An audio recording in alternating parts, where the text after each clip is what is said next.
Cyberpunk 2077's launch is always going to be remembered for all of the wrong reasons. After years of fever-pitch hype and anticipation, CD Projekt RED's action RPG was on the receiving end of widespread criticism for not only the sorry technical state it launched in, especially on consoles, but also for how it failed to live up to the many lofty promises the developer had made in the lead-up to the game's launch. But if there's one thing that the last decade or so of the games industry has taught us, it's that you can never fully discount the possibility of a redemption arc. With Phantom Liberty, Cyberpunk 2077 has cemented its place in that ever-growing list of games, because CDPR has delivered an incredible expansion that finally lives up to what we all hoped Cyberpunk 2077 would be nearly 3 years ago. Not only does it deliver a gripping, captivating story with incredible characters and tough choices, it also is a radical improvement in terms of the actual gameplay experience, from the moment-to-moment stealth and combat mechanics to how alive the open world feels, to just how much more rewarding all of the underlying progression mechanics are now. Phantom Liberty kicks off partway through the base game's events. At a certain point, V is contacted by Songbird, an expert netrunner working for the new United States of America, who tells him that she's aboard a plane with the NUSA's president and the plane is about to crash. Worse still, it's about to crash in Dogtown, a lawless, chaos-filled district of Night City whose leader, Colonel Kurt Hansen, fully intends to capture the president and use her for nefarious purposes that definitely won't be in the NUSA's best interests. So Songbird makes V an offer that he cannot refuse: go to the crash site, rescue the president before she's taken captive by Hansen's goons, and help her escape, and in exchange, the NUSA will help V with the experimental Arasaka relic in his head, which is slowly but surely killing him and replacing his existence with the remnants of Johnny Silverhand. From the very first second, Phantom Liberty raises the stakes in a way that the base game never could. A high-stakes plot involving the president of the country, a way out from V's predicament with a sickness that's killing him, and an adversary who poses an instant tangible threat. And from there, it only gets better. More characters are introduced as the story progresses, including undercover NUSA agent Solomon Reed, who's played excellently by the impeccable Idris Elba, while the aforementioned Songbird herself is another highlight of the story. Keanu Reeves returns as Johnny Silverhand as well, and delivers another solid performance as the anarchist army vet-turned-rocker boy. Beyond the characters, the plot itself continues to thicken at an alarming rate. Phantom Liberty's spy thriller story is full of intrigue, betrayal, conspiracies, and grand reveals, and you can never quite be sure whom to trust, as each major player in the story has conflicting motivations that are fleshed out wonderfully through rich backstories and complex character development. Until the very end, the tale that this expansion spins had me on the very edge, and every new revelation, every new twist, every major new development only made me fall deeper in love with the journey. Hell, the expansion even adds a new ending to the base game story itself, and I'm not exaggerating when I say that the ending is better than almost anything I experienced in the entire original 2077 experience. It's gonna stay with me for a long time to come. Another area where Phantom Liberty excels on the narrative front is how it makes use of player choice. This being an expansion, choice and consequence mechanics are obviously not as widespread and intricately interwoven into the main story as you'd expect from an entire full-fledged new game. But the choices that you're asked to make are often ones that you'll be thinking about long after you've made the decision. More than anything else, that applies to one single decision that you make to kick off the expansion's final act, based on which the story can branch off into one of two completely different directions. On the back of its incredible characters, Phantom Liberty makes each choice feel like the right one and the wrong one all at once, which goes to show just how well executed that is. With side quests, I was a little disappointed that they're smaller stories and the decisions that V makes don't impact the main story in any meaningful way, but at the same time, it helps that those stories and decisions are still compelling enough in and of themselves, even if the vast majority of them don't come anywhere close to reaching the heights of the main story.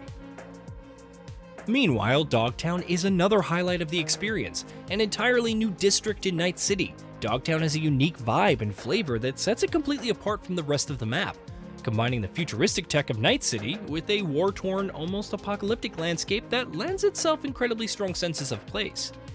Of course, Phantom Liberty also goes hand in hand with the Update 2.0, which has overhauled the base game in many respects as well, which means it's not just Dogtown, but all of Night City that has now come alive.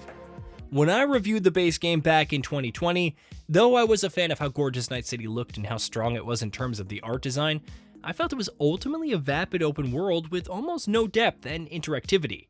Now, however, with significant improvements to crowds, activities, and a much more dynamic and responsive police system, I felt compelled to explore Night City proper as much as I could, even though the vast majority of Phantom Liberty is set in Dogtown. Similar radical improvements can also be found in other key areas of the gameplay experience. For instance, where the original base experience's tight shooting mechanics and excellent weapon designs were frequently let down by the brain-dead AI, with Phantom Liberty and Update 2.0, every combat encounter is now an absolute blast. Raining lead on your enemies while you're zipping in and weaving through the battlefield never stops being exhilarating, especially with enemies now being much smarter in how they cooperate and try to take you down. While a greater emphasis on destructibility in the environment also makes firefights a much more explosive affair. And if you'd rather take a stealthier approach, that too is significantly more rewarding in Phantom Liberty, thanks in large part once again to the AI improvements. All of the gameplay improvements are also further bolstered by the massive leap that the game has made where its RPG mechanics are concerned. Phantom Liberty and Update 2.0 bring a completely overhauled progression system to the table, where not only has the entire skill tree system been completely redesigned, but cyberware is also much better integrated. Armor is now tied directly to the ladder rather than the gear that you have equipped, while the perks that you unlock in the skill trees now feel much more gratifying and give much more tangible and material boosts right off the bat. There's actual legitimate build variety in play now, which means that the game now empowers you to build your character the way that you want to, in much more rewarding fashion, whether you want to be an expert netrunner that focuses on stealth and quick hacks, or an out-and-out tank who comes out all guns blazing in every combat encounter, or even a quick and agile cyber ninja who zips around the arena with a katana in hand. While deciding which new piece of cyberware to equip, which attribute to invest in, or which new perk to unlock, I was consistently torn between multiple choices that felt equally useful, which truly is the mark of a well-built progression system. Phantom Liberty represents quite a leap on a technical level as well, though not as much as it does in other areas. The game looks absolutely gorgeous, and it's far, far more stable and far less buggy than Cyberpunk 2077 was when it first released, or even before Update 2.0 launched. It is, however, still a little buggy. The majority of the technical issues I ran into were fairly minor, like isolated instances of brief frame rate drops, or elements in the UI becoming unusable for no reason, or V's movement speed suddenly slowing down drastically in spite of me being well below my encumbrance limit. Though I was forced to reload or restart on a few occasions, more so during some missions than others, which was definitely an annoyance. I also ran into what's inarguably a major bug. As I mentioned earlier, Phantom Liberty's story splits into two very different branches in its final act, but sadly, one of them was totally blocked off for me, thanks to a bug that completely prevented me from making progress. Thankfully, I had an older save that I could reload, so I was able to see the expansion through to completion by picking the other branch, but the fact that half of the available endings were bugged out of existence in my playthrough was pretty deflating. Shortly before writing this review, I was informed by CDPR that the issue had been ironed out with an update, but as recently as a couple of hours before the time of writing, the bug is still very much present. Hopefully, it won't be an issue by the time the expansion releases. And yet, I still can't help but be amazed by the radical improvements that Phantom Liberty has made to Cyberpunk 2077, to the extent that I would even call it one of the best expansions I've ever played. Very rarely do you see expansions that are so good that they uplift even the entire base experience, and that's exactly what Phantom Liberty does. If this was the level of quality that Cyberpunk 2077 had managed to hit when it first launched, there's no doubt in my mind that it would have gone down as an unequivocal victory for CD Projekt RED. All in all, I've spent roughly 30 hours playing the game with its addition of Phantom Liberty, and I have loved every second of it, bugs notwithstanding.